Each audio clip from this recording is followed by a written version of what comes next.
A man is being brutally restrained by a gang of thugs, his arm about to be chopped off. Suddenly, he grabs one of the thug's hands and yanks it forcefully, causing blood to spray everywhere.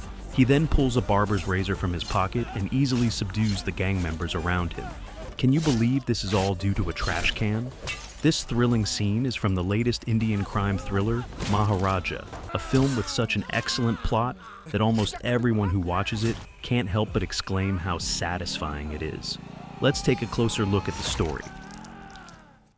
The young man in front of us is Raj, who is following his wife's instructions to buy toys at a boutique. Every time he picks something, he takes it outside to show it to his wife across the street, only buying it when she is satisfied. When he picks up a plush bunny, his daughter, held in his wife's arms, finally smiles contentedly. Suddenly, a large truck loses control and crashes into Raj's wife and daughter. His wife dies on the spot, and only his daughter survives, left to live with Raj. 15 years pass unknowingly. Raj continues to honor his wife's memory by paying his respects daily, and he also prays to the iron trash can at home. Raj tells his daughter Joy that the truck had destroyed their house, and the trash can fell off a shelf and landed on Joy, saving her life. Since then, Raj has treated the trash can like a family member, believing it to be a guardian spirit that protects his daughter. Every Friday, father and daughter wash the trash can, carefully applying sacred ash and vermilion to it. Raj is a skilled barber, but he is too reserved and always has a serious expression. His master at the shop criticizes him for not smiling enough and often calls him useless in front of customers. New customers think the old master is harsh, but they only find out at checkout that Raj is actually the owner of the barber shop. Joy doesn't understand why her father always lets others take advantage of him. He kindly took in the old master at the shop, only to be scolded every day. Raj even goes to his frail doctor friend's house to help with haircuts, always refusing payment. Raj takes Joy out every month, but their outings are usually limited to the market or the beach. He has been cooking for 15 years, but still cannot tell the difference between salt and sugar. He cannot wash clothes properly, and his cooking sometimes contains stray hairs. Joy knows her father is a bit careless and hasn't seen much of the world, but she loves him deeply because he is the one who cares for her most. On the day of the school anniversary, a government official is pranked, and the principal accuses Joy of being behind it, yelling at her and threatening to expel her. When they catch the real prankster, the principal doesn't apologize, but orders Raj and his daughter to leave. Raj stands still, politely demanding that the principal apologize to his daughter. The principal orders security to throw them out, but Raj grabs a nearby metal pipe and stands firm, determined to stand up for his daughter. Just as the metal pipe in Raj's hand begins to bend, the principal, remembering that he is also a father, softens.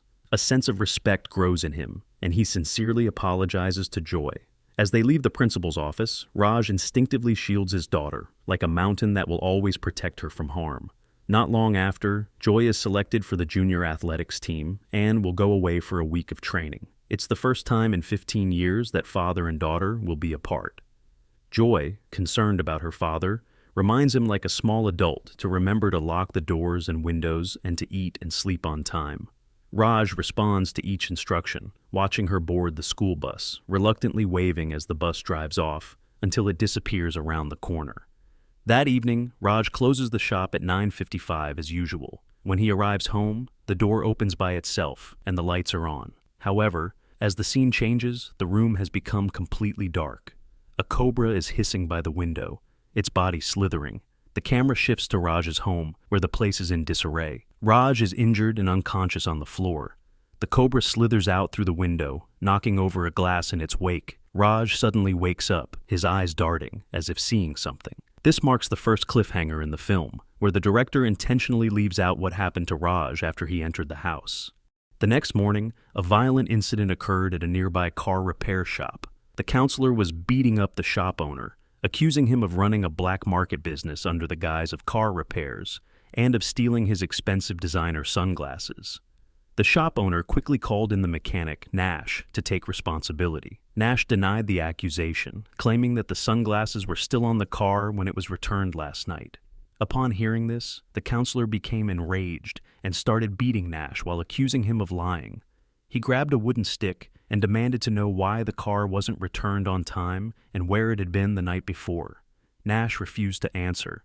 Seeing the situation escalate, the shop owner begged for mercy, and the counselor, who was known for yielding to weakness, decided to stop. However, Nash, still full of defiance, glared at the counselor as he walked away. Later, Nash learned that the counselor frequently visited the Hub Bar, so he put on the sunglasses and went there to provoke him. When the counselor saw his beloved sunglasses shattered, he was furious and jumped up to confront Nash, who quickly took down the counselor's henchman and knocked the counselor to the ground. Now, let me summarize the key points of Nash's actions. There are two main points. First, Nash is clearly skilled in combat, but he didn't retaliate against the counselor immediately, showing that he has a close relationship with the shop owner and didn't want to ruin his business.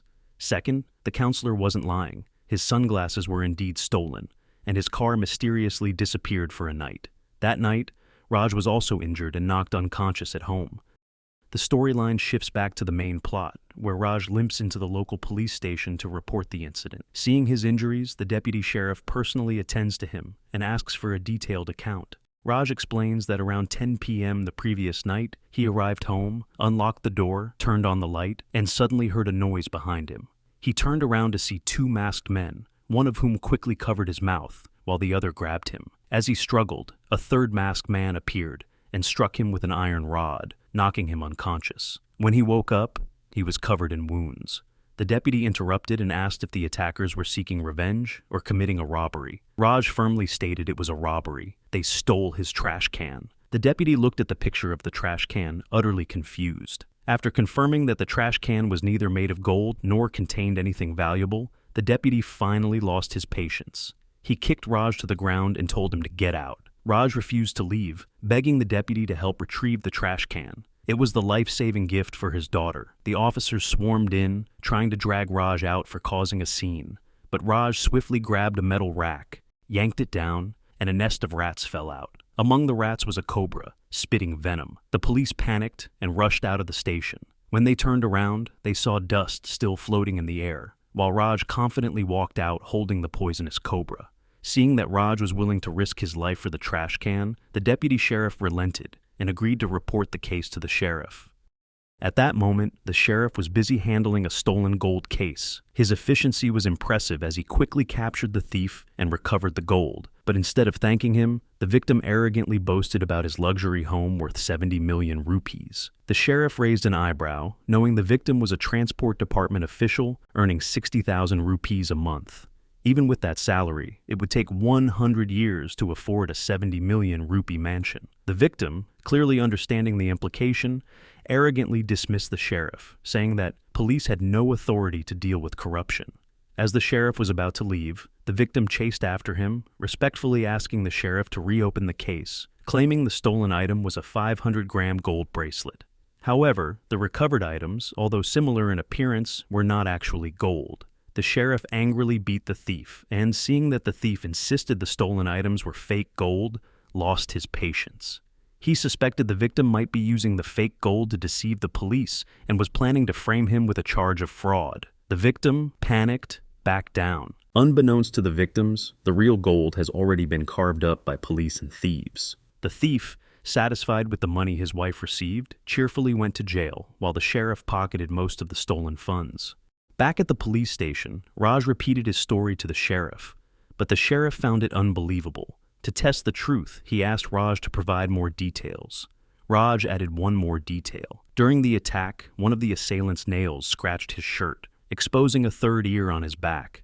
Upon hearing this, the sheriff became furious, ordered Raj to be thrown out of the station, and even threatened him with a gun. After Raj left, the sheriff gave his officers a lesson, stating that when dealing with civilians, brute force was sufficient, and there was no need to waste too much effort.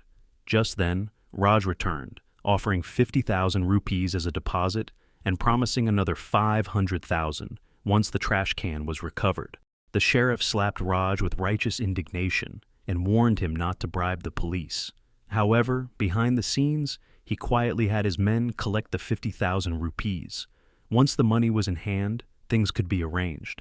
The sheriff and his deputy personally went to investigate and found that Raj's home had been wrecked. Half-eaten curry was left rotting, and there was a clear break-in at the door. Aside from that, they found Raj's bank book, which contained 1.5 million rupees. The sheriff and his deputies suspected the money was suspicious, and if they could find any incriminating evidence, they could arrest Raj, torture him, and seize his money. Meanwhile, Raj was watching a training video of his daughter, while the sheriff sent his men to search every household and even raided his barber shop. From the barber and neighbors, they learned that Raj was actually a law-abiding and honest man. The barber even complained that Raj hadn't shown up for work in 2 days. Unable to find anything on Raj, the sheriff gave up on pressing charges. But Raj wouldn't back down and added another 200,000 rupees, totaling 700,000 rupees, just to recover the trash can. By now, the key clues about the real criminals were clear. However, the sheriff was more focused on making money than solving the case. A pair of masked thieves specialized in robbing women. After each robbery, they would cook curry in the victim's house, and, if seen, would kill witnesses. If they encountered a young and beautiful woman, they would enjoy themselves before setting fire to the house to cover their tracks.